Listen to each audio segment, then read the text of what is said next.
Sababu 5 zinazofanya muhogo ukiwa ndani ya kitumbua usiweze kusimama kwa muda mrefu bila kupampu.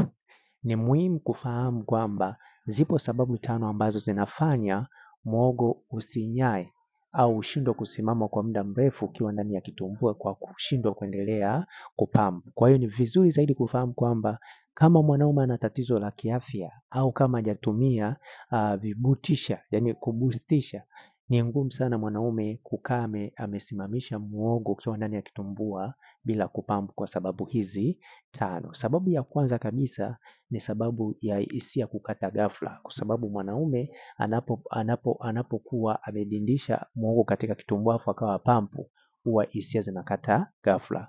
Sababu ya pili ni kuchoka kwa mishipa ya muhogo. Hii pia ni mojawapo ya sababu.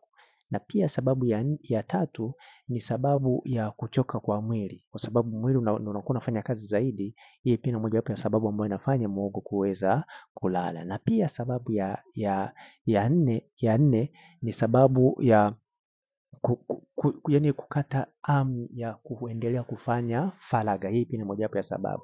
Na pia sababu ya mwisho zaidi ni sababu ya muhogo wenyewe kuchoka. Hizi ndizo sababu 5 ambazo zinafanya muhogo kusinyaa ukiwa ndani ya kitumbua na wakati unapokuwa hauendelei kupampu. Kwa hizo ndizo sababu ambazo zinafanya muhogo uweze kusinyaa. Kama unahitaji kupata ushauri ama video za kufanya faragha, hakikisha unanicheki WhatsApp kwa namba 0713728736. Na kama utakuwa nje ya Tanzania, anza na jumlisha 255 713 728736. Naitwa Isaac Kanyama.